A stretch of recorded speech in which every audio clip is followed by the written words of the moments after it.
Hello, my people with hair. Welcome to the Key Household. Again, today is Wednesday, April 29th, 2020. I always look at the date because, one, I kind of have to know what day of the week it is, so I'm teaching you the right thing. On top of that, I actually record this a day before you get it on Wednesday. All right, so I'm taping this on Tuesday. That's why when you're in the Google Hangout with me and things like that, I may look a little different clothes, things like that. I did shave a little bit, which is nice. My beard is going away, and today I brought my favorite people with me. There they are, hanging out by my radiator. All right, so there's my favorite people, the Aeronomy class of 2020, right next to me, making me feel like I'm in my classroom. Today, you're going to be focusing on 3 assignments. That's 3 assignments. Obviously, these assignments are going to be done on a Google PowerPoint. You're going to have a couple Google Forms, and then a Schoology reading log, like always. On Monday, you did tremendous work. I think I counted like 2 or 3 total people that didn't do the work on Monday, which is amazing. Number-wise, you guys are doing a great job. If you didn't do it on Monday, you got to play some catch-up here. It's Wednesday, all right? Play some catch-up in reading and in math, all right? You do have until Friday at 3 o'clock to catch up. This is a great opportunity for you to do so. So make sure we're checking out everything in this PowerPoint. And if you're looking for the word of the day, it may be here. It may not be here. Who knows? Maybe we'll find out at one point during this YouTube teaching video. I hope everyone's doing well. Obviously, I miss you dearly. Hopefully you get the chance to hang out with me today, 1 o'clock to 2 o'clock on Google Hangout. I will be presenting this same YouTube video, basically, but it'll be actually live me teaching and not me in a purple shirt. All right? Probably the headband because look at this hair. It's growing. All right, let's get right into things today. We're going to start with our grammar assignment, and we're going to move on from there to vocabulary, reading strategy, and reading. Our story, we are in Module 8, Week 2, is still from scratch. We started that on Monday. We read the whole story on Monday. You did a great job inferring. I read over every single answer. You did a great job with your inferences there. We do have a new skill that we're going to use throughout this story to help you out. We're going to go somewhat into a vocabulary strategy as well in reading, so it should be a whole great class. We're also going to learn, again, commonly misused verbs. So check out that in the first grammar section right now. Just stated, it is Wednesday, April 29th, 2020. Yesterday was Superhero Day. Man, if only I was in a classroom, I probably would have been in a superhero outfit. But look, it's Batman and Robin. As always, hanging out in our PowerPoint slide, presenting with you today our lesson. So let's get right into work, especially when it comes to grammar. All right? We're going to talk about commonly misused or commonly confused verbs. And this is what we did on Monday. All right? We said that there are some verb pairs that are confusing, such as sit and set, teach and learn, lie and lay, rise and raise, can and may. And the best way you can go into this and figure out how to use these words is by thinking about their definitions and by saying them out loud in their sentence. All right? For instance, you wouldn't say, I may rope a steer. Mom says, I can go to the rodeo on Saturday. All right? It doesn't work that way. You'd have to say, I can rope a steer. That means you're able to do so. All right? Mom says, I may go, which means you're allowed to do so. Like I said, that can and may is what confuses teachers when you ask them to use the restroom. That was my joke of the day. Wasn't funny? Thanks. You never laugh at me. All right, so we're going to identify easily confused words still. So there are some words that we know are very easily confusing. All right, these are words that we come across all the time, and they can confuse us in our reading or even in our writing. For instance, we have the words good and well. So in order to use these correctly, we have to study the meaning of these words to avoid misusing them. For instance, good would be an adjective, and it's used to describe nouns and pronouns. An adjective is good. Where well is an adverb, which is used to describe verbs. All right, that's definitely going to help you out using your words. Well, oh, yeah, that's right. Using them right. Good job. So we have, Mr. Key's favorite, and I mentioned this the other day. When you use the wrong version of there in your writing, it drives your teachers insane. All right, so there, T-H-E-R-E, is an adverb that means location or place. I placed my book over there. There is a possessive pronoun, and it's going to show you who or what owns something. All right, their book is on the couch. All right, whose book is it? It's theirs, T-H-E-I-R. And then we have T-H-E-Y apostrophe R-E, which is a contraction, and that contraction means they are, as in they are going somewhere. These are the two that always confuse me. As I told you, I'm not perfect. I know y'all think I am sometimes, but I'm also human. Whose and whose. W-H-O-S-E is a possessive pronoun that shows who or what owns something. Whose, W-H-O apostrophe S, is a contraction of the word who is. So every time I have that apostrophe S here, that's going to tell me who is, all right? Who is doing something. So let's look at my example. Aileen gave a good reason for being late. All right, so if I have to determine how a word should be used, I have to think about what part of speech is the word. The word good is an adjective that describes the noun. So in this case, Aileen gave a good reason for being late, good being an adjective, and it is describing reason. She gave a good reason. Where, if I look at the word there, I also have to look at the part of speech as well. In this case, Hayden went over there. In this case, the word there is an adverb which is representing a place or a location. Where did Hayden go? He went over there. T-H-E-R-E. So let's practice some together. Oh, this is fun. Identify the word in parentheses that correctly completes the sentence. So I have to think, for number one, whose horse is this? Well, W-H-O-S-E, my PowerPoint tells me a possessive pronoun, which means someone shows ownership of something. W-H-O apostrophe S, as my PowerPoint says, it represents the contraction of who is. Whose? Yeah, who's doing it at home? Whose? Alright, so in this case, if I'm trying to do this, whose horse is this? I have to think, well, whose shows me possessive, and that's telling me someone's going to own this horse, so my answer would be whose, W-H-O-S-E. Let's do number two together. I want you to say the answers out loud. Alright, so let's try this out. Say the answer out loud. I'm going to pause it soon. I'm going to ask to see which one you think it is. So the Cowboys have received their supper. Which form of their is this? What I want you to do is I want you to say it, I want you to spell it, and I want you to say it again. All right, the Cowboys have received their supper. T-H-E-R-E represents location. T-H-E-I-R represents possessive. T-H-E-Y apostrophe R-E is they are. It's a contraction. So which one works best? That would be there.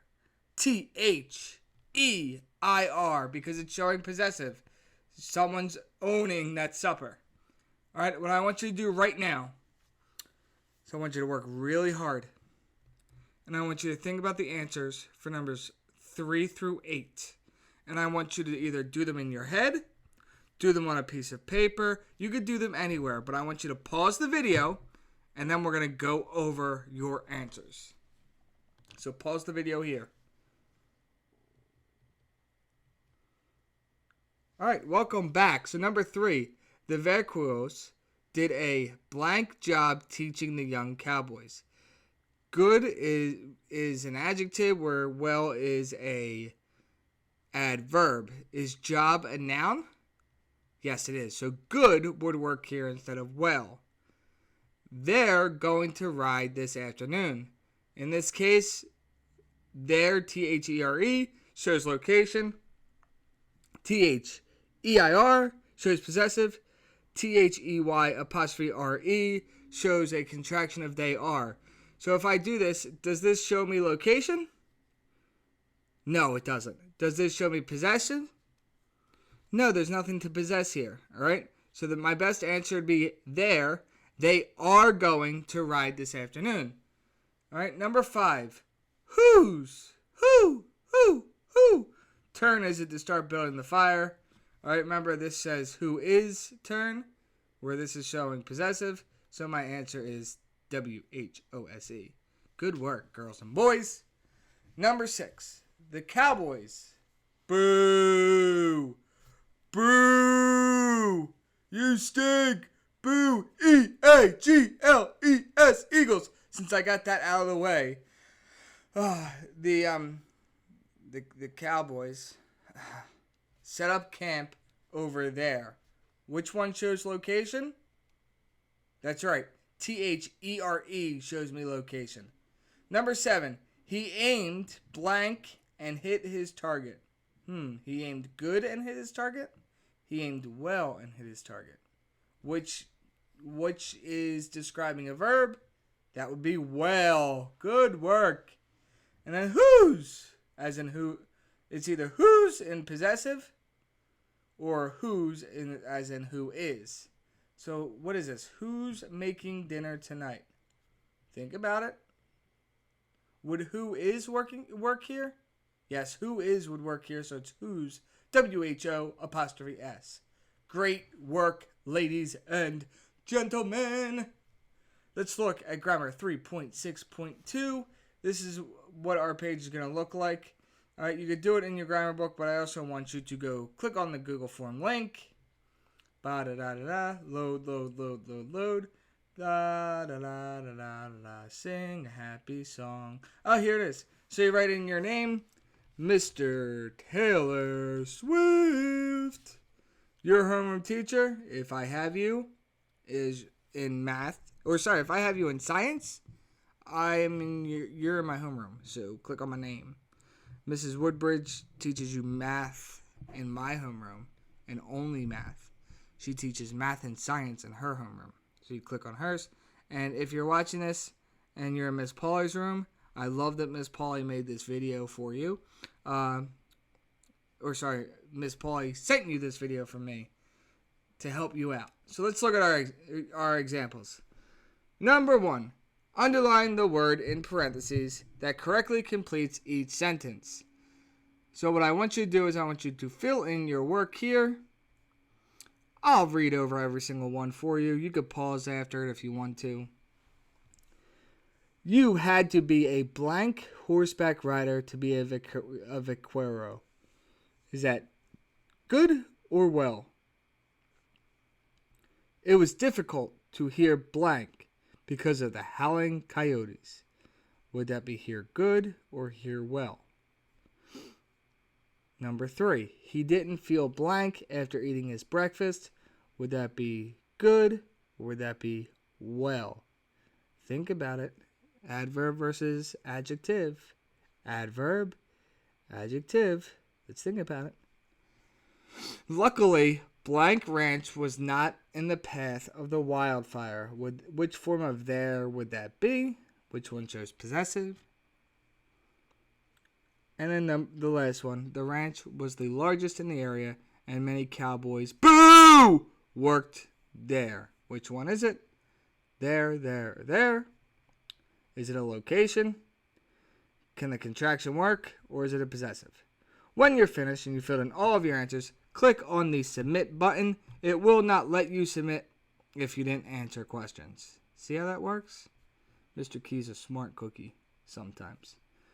No, Carson's not here, but he would want Cookie Monster right now to sing to him. Alright, let's look at our critical vocabulary words. This is everybody's favorite part. Alright, so what I want you to do is I want you to say the word after I say it. So our first word is reluctantly. Say it. Great job. You sound so clear. Next word is reserve. Say it. I should have said that in a reserve. Very reserved voice. Alright, reserve. Next word is casual. Say it. Yeah, casual. I'm looking very casual today. My next word is nudged. Say it. Yeah, my wife is nudging me to go clean up the house. No, not going to do it. I'm lazy. Alright, so we have our words homographs and homophones. A homograph is a word that has more than one meaning or pronunciation, such as row, row, row your boat, or putting something in a row. We also have homophone examples of soul and soul, and we have homophone examples of there. Where is it? No, Mr. Key. No, go back. Go back. There, and there. There. Whose. See? So we have those examples. All right. This is what we did on Monday. Was that we made inferences. So our story was from scratch. Remember, authors don't always tell you what they want you to know. They're going to make you make an inference, which is an educated guess based on what you already know, your own experiences, and clues from your story. You did a great job inferring the other day. We also have literary elements, where story structure is made up from plot events. So we're going to focus really strong on this. We have events and we have plot. All right, so we're going to focus more on the bottom today. So a key element is the plot. I should have changed the spelling of key here, shouldn't I? K-E-E, make it punny, because I'm really punny. So a plot is a series of events in my story. So most of these will revolve around the conflict, which the conflict is always going to be the problem that my main character is going to face. And a lot of times we can find out what this problem is going to be in the beginning of the story. So in the beginning of the story, the author is going to introduce to us the conflict and present events that create interest and build tension around that problem. This interest that they build up is actually called a specific name. It's called the rising action. All right. We also have tension that reaches its highest level, highest peak in our story.